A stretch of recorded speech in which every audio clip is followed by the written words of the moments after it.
নমস্কার বন্ধুরা, সুপর্ণা রান্নাঘরের নতুন রেসিপিতে আপনাদের সবাইকে আরও একবার স্বাগত জানাই। আজকে আমি আপনাদের সাথে শেয়ার করব সাবুর পোলাওয়ের রেসিপি। সাবুর পোলাও বানানোর জন্য আমি 1 কাপ পরিমাণ সাবু নিয়েছি। পোলাও বানানোর জন্য অবশ্যই সাবুটা মোটা দানার নিতে হবে। ছোট দানার সাবু নিলে অনেক সময় সাবুটা গলে যায়, সেক্ষেত্রে পোলাওটা কিন্তু ভালো হয় না, আঠা আঠা হয়ে যায়। এখন জল দিয়ে ভালো করে সাবুটাকে ধুয়ে নেব।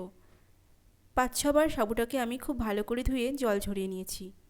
এখন খুব সামান্য জল দিয়ে সাবুটাকে ভিজিয়ে রাখব। 1 কাপ সাবুর জন্য আমি 1 কাপের 4 ভাগের 1 ভাগ জল ব্যবহার করেছি।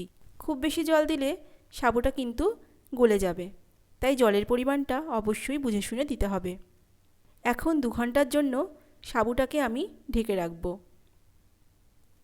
2 ঘন্টা পর ফিরে এলাম। দেখুন সাবুটা কিন্তু ফুলে উঠেছে, আবার ঝরঝরাও রয়েছে।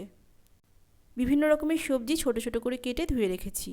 এখন একটা কড়াই গরম করে পরিমাণ মতো সর্ষের তেল দিয়ে দিলাম। আমি একজনের জন্য বানাচ্ছি, তাই চীনাবাদামের পরিমাণটাও কম দিলাম। এবার বাদামটাকে ভেজে তুলে নেব। আরও 1 চামচ পরিমাণ তেল দিয়ে দিলাম। কিছুটা কাজু কিশমিশ এবার হালকা করে ভেজে নেব। কাজু কিশমিশ ভাজতে একদমই কম সময় লাগে, খুব তাড়াতাড়ি রং ধরে আসবে।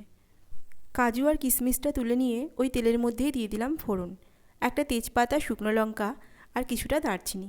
এখন ফোড়নটা একটু ভেজে নেব, আর তারপরে বিভিন্ন রকমের সবজি যেগুলো আগে থেকে কেটে রেখেছিলাম সেগুলো দিয়ে দিলাম। যে কোনো সবজি আপনারা ছোট ছোট করে কেটে ব্যবহার করতে পারেন আপনাদের পছন্দ মতো। আমি এখানে ফুলকপি, গাজর, ক্যাপসিকাম, বিনস, মটরশুঁটি আর কিছুটা আলু দিয়েছি। দিয়ে দিলাম স্বাদ অনুসারে নুন, কিছুটা হলুদ গুঁড়ো। আবারও ভালো করে কিছুক্ষণ নাড়াচাড়া করে নেব।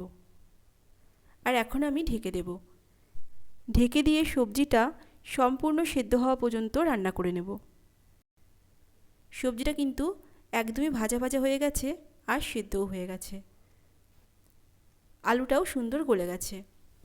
এখন দিয়ে দিলাম ভিজিয়ে রাখা সাবুদানা, একই সাথে ভেজে রাখা বাদামগুলোও দিয়ে দিলাম। আবারও ভালো করে মিশিয়ে নেব।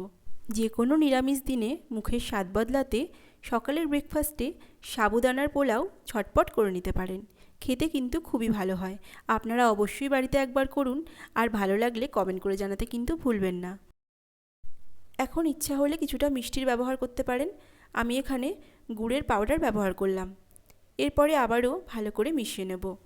আর নামাবার আগে দিয়ে দেব খুব সামান্য পরিমাণ ঘি আর খুবই সামান্য পরিমাণ একটু গরম মশলা।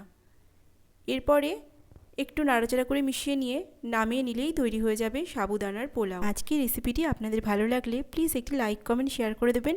আর বন্ধু হয়ে পাশে থাকতে একদমই ভুলবেন না। আবারও তাড়াতাড়ি দেখা হবে। Thank you.